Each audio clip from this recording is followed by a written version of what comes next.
Waktunya bersaat teduh dengan Tuhan melalui bacaan Alkitab 1 pasal sehari dalam kitab Nabi-Nabi Besar bahagian kelima seri yang ke-9. Kitab Daniel pasal 9 dengan perikop doa Daniel dan 70 kali 7 masa. Mari baca Alkitab, mari dengar Alkitab, dan mari lakukan apa yang Allah firmankan di dalam Alkitab. Maka iman dan pengharapanmu tidaklah sia-sia. Tuhan Yesus Allah Putra, Alfa dan Omega memberkati, dan Allah Roh Kudus akan menuntun untuk memahami. Mari memulainya dengan doa dalam hati.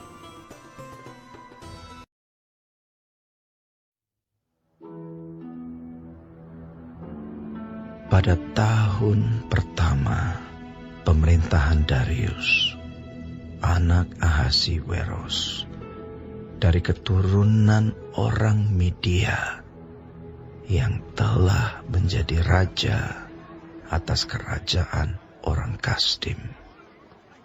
Pada tahun pertama kerajaannya itu, aku, Daniel, memperhatikan dalam kumpulan kitab jumlah tahun yang menurut firman Tuhan kepada Nabi Yeremia akan berlaku atas timbunan puing Yerusalem, yakni 70 tahun.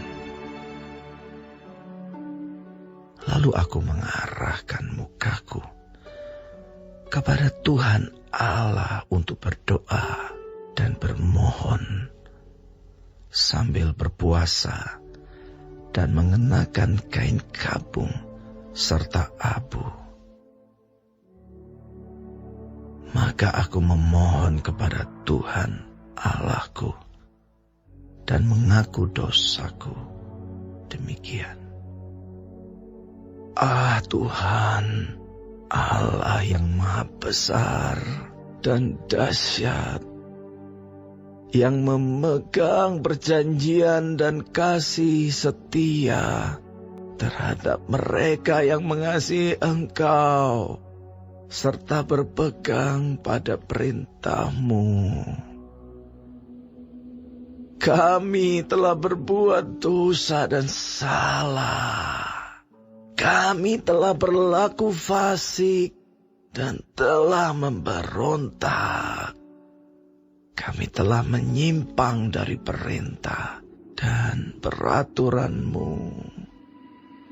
Dan kami tidak taat kepada hamba-hamba-Mu, para nabi yang telah berbicara atas nama-Mu kepada raja-raja kami, kepada pemimpin-pemimpin kami, kepada bapak-bapak kami, dan kepada segenap rakyat negeri.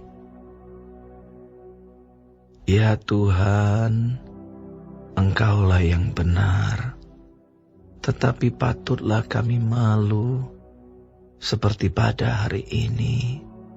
Kami orang-orang Yehuda, penduduk kota Yerusalem, dan segenap orang Israel, mereka yang dekat dan mereka yang jauh, di segala negeri kemana Engkau telah membuang mereka, oleh karena mereka berlaku murtad terhadap Engkau.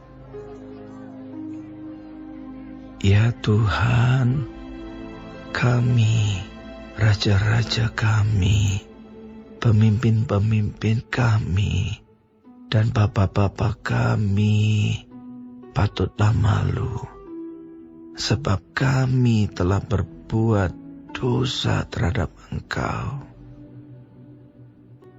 Pada Tuhan Allah kami ada kesayangan dan keampunan, walaupun kami telah memberontak terhadap Dia dan tidak mendengarkan suara Tuhan Allah kami yang menyuruh kami hidup menurut hukum yang telah diberikannya kepada kami dengan perantaraan para nabi, hamba-hambanya. Segenap orang Israel telah melanggar hukum-Mu dan menyimpang karena tidak mendengarkan suara-Mu. Sebab itu telah dicurahkan ke atas kami kutuk dan sumpah yang tertulis dalam kitab Taurat Musa, hamba Allah itu. Sebab kami telah berbuat dosa terhadap Dia. Dan telah ditetapkannya firman-Nya yang diucapkannya terhadap kami dan terhadap orang-orang yang telah memerintah kami, yakni bahwa akan didatangkannya kepada kami malapetaka yang besar yang belum pernah terjadi di bawah semesta langit seperti di Yerusalem.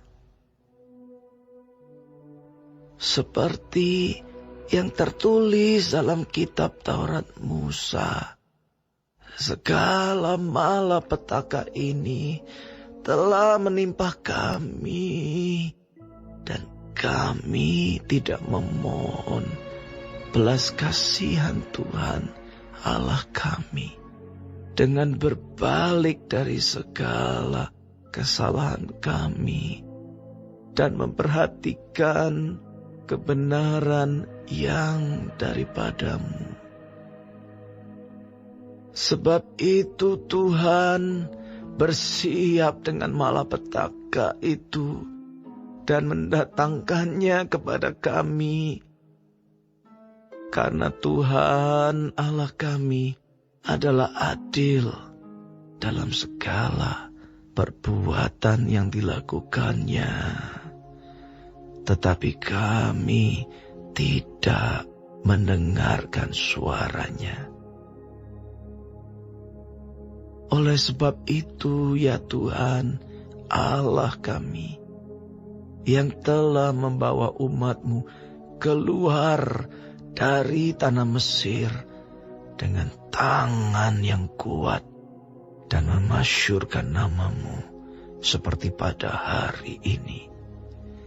Kami telah berbuat dosa, kami telah berlaku fasik. Ya Tuhan, sesuai dengan belas kasihan-Mu, biarlah kiranya murka dan amarah-Mu berlalu dari Yerusalem, kota-Mu, gunung-Mu yang kudus.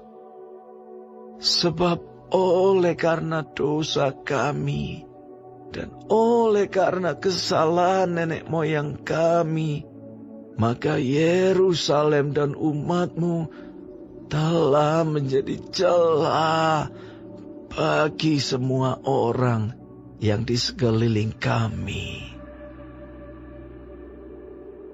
Oleh sebab itu, dengarkanlah, ya Allah kami, doa hamba-Mu ini dan permohonannya, dan sinarilah tempat kudus-Mu yang telah musnah ini dengan wajah-Mu demi Tuhan sendiri.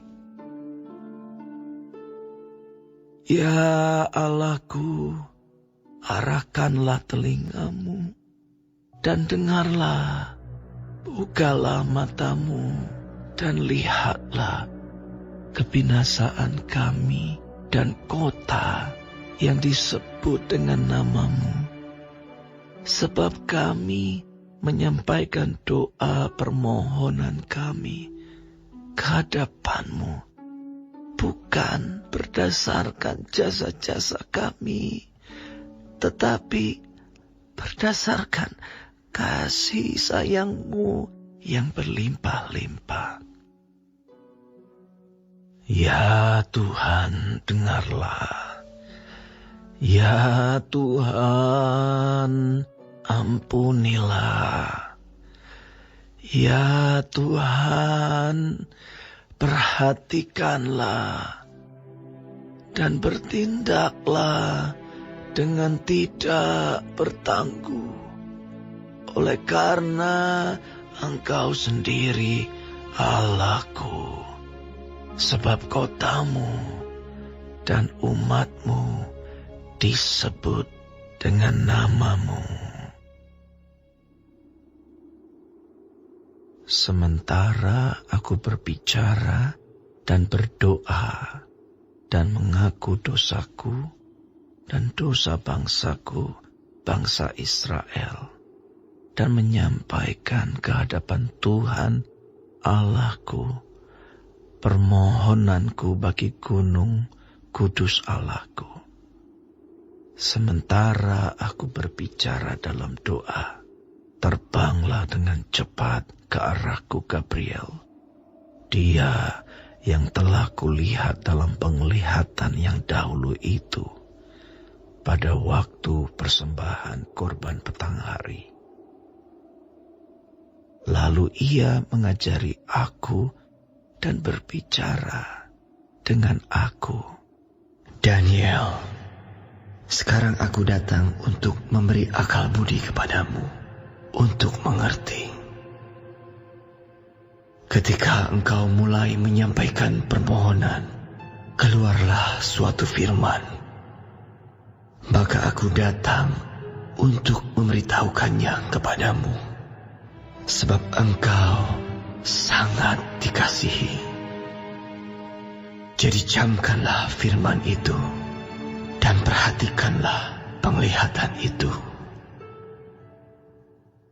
70 kali 7 masa telah ditetapkan atas bangsamu dan atas kotamu yang kudus, untuk melenyapkan kefasikan, untuk mengakhiri dosa, untuk menghapuskan kesalahan, untuk mendatangkan keadilan yang kekal, untuk menggenapkan penglihatan dan nabi, dan untuk mengurapi yang maha kudus.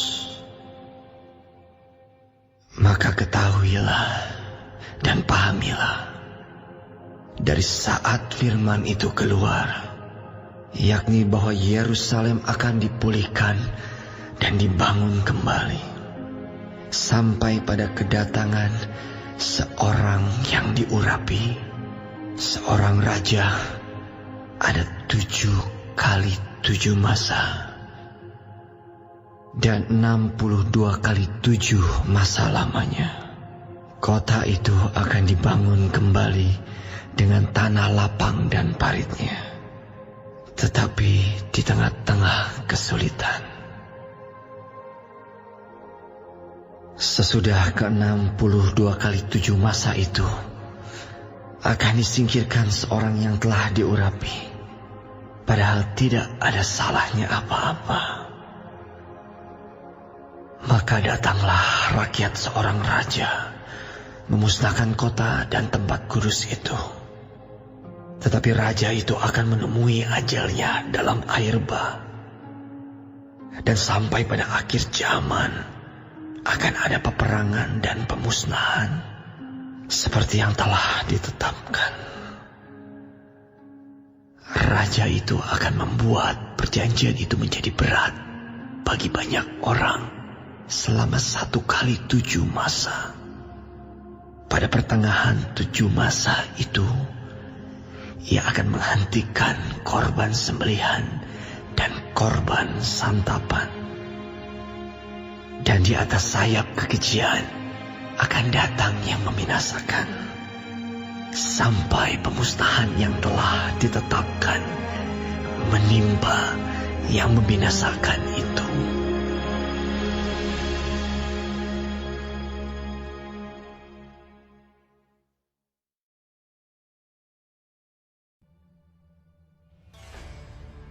Kita telah menyelesaikan bacaan Alkitab 1 pasal sehari dalam kitab Daniel pasal yang ke-9. Sedikit perenungan mengenai pasal ini tentang doa Daniel dan nubuat 70 kali 7 masa dengan ayat panduan perenungan terang besar Alkitab Daniel 9 ayat 20-22 dengan bunyi nas. Sementara aku berbicara dan berdoa dan mengaku dosaku dan dosa bangsaku, bangsa Israel, dan menyampaikan ke hadapan Tuhan Allahku permohonanku bagi gunung kudus Allahku.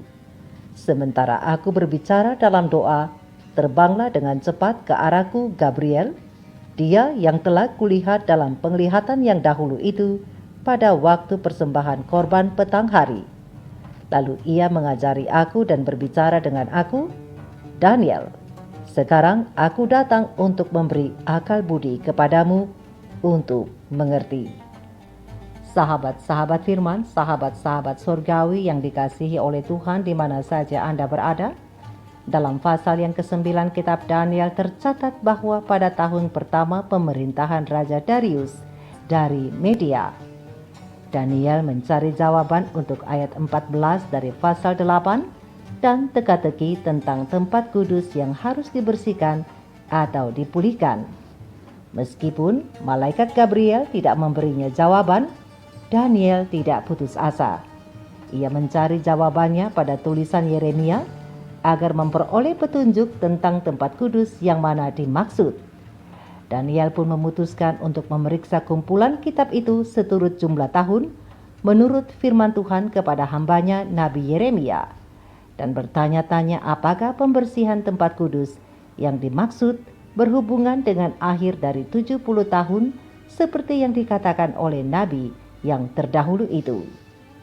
Tidak merasa puas hanya dengan belajar kitab suci, Daniel menyederhanakan kebiasaan makan dan berpakaiannya dan kemudian menaikkan doa pujian kepada Allah dan pengakuan dosa. Dan sebagai jawaban atas permohonan yang penuh iman ini, tepatnya jawaban doa itu datang pada waktu Daniel mulai melayangkan doa.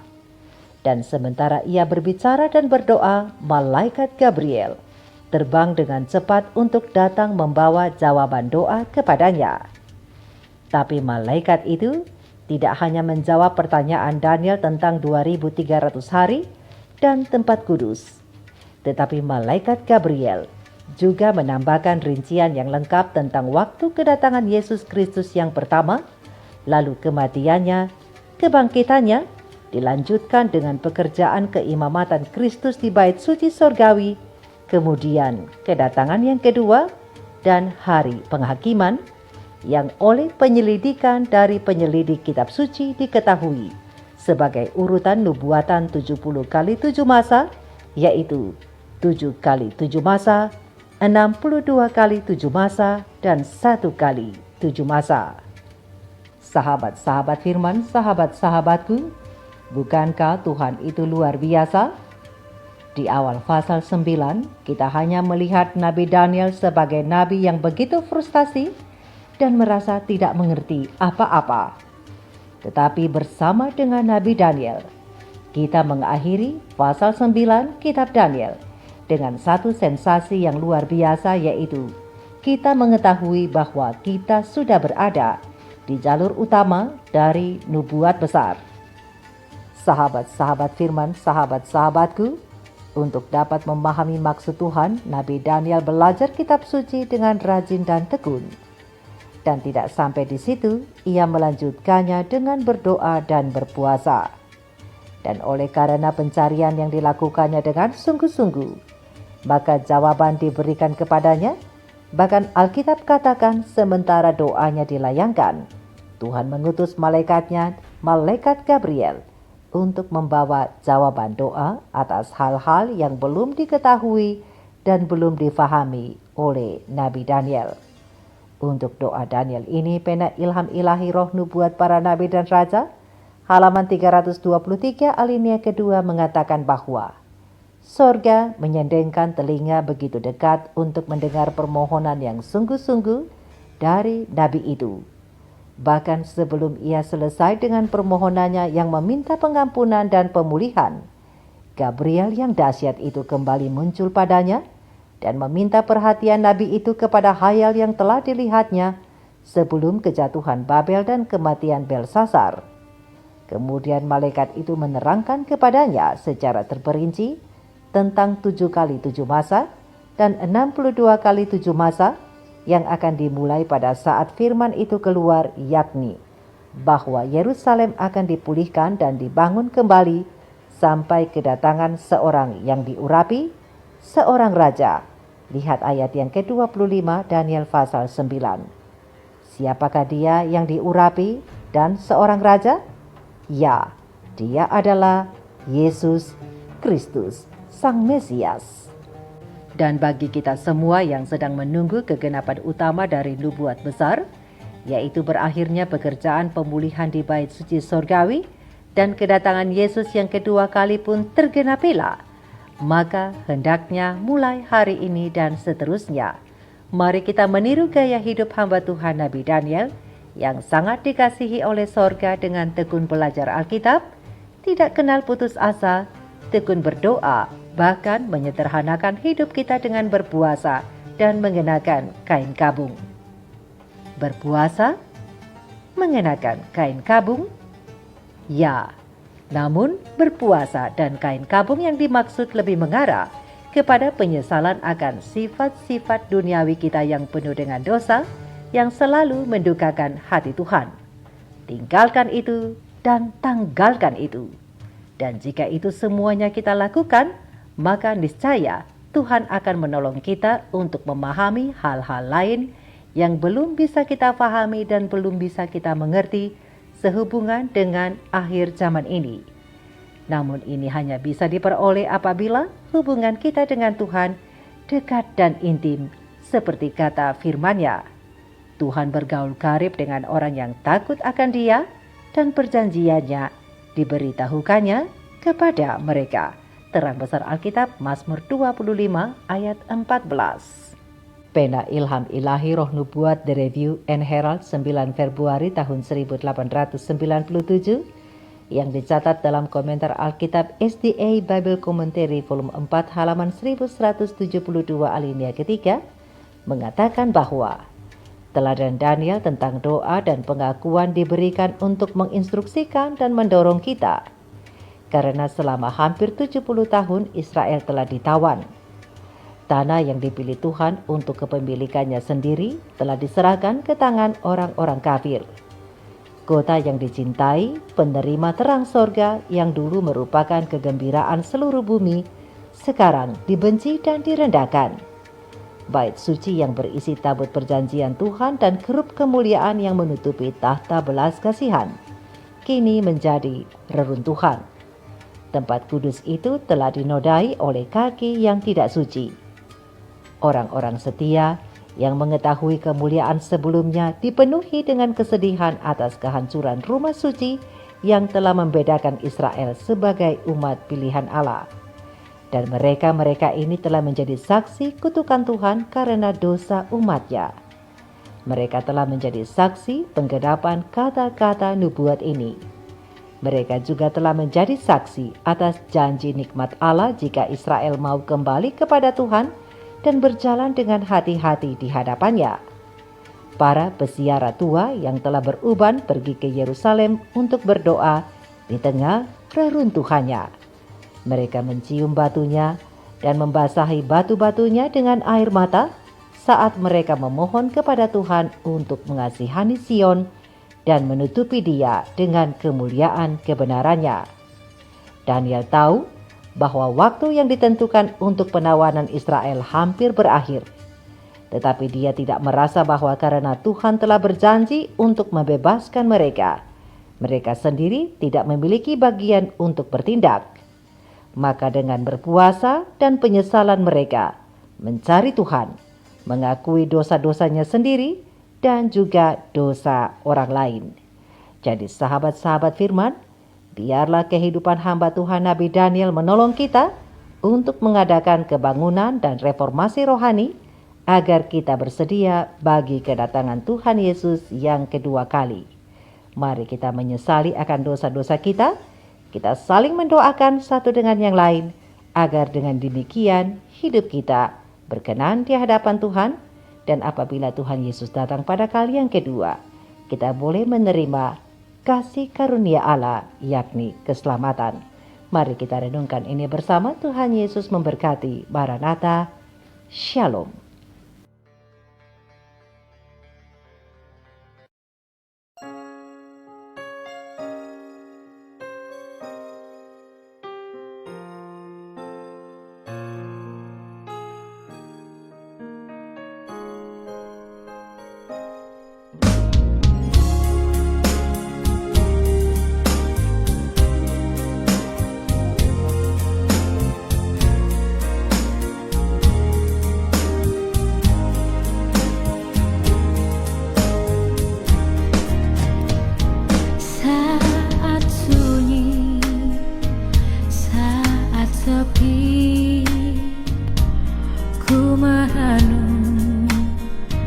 Nasib ini sesungguhnya, hidup ini tak berarti tanpa salib Tuhan bersamaku.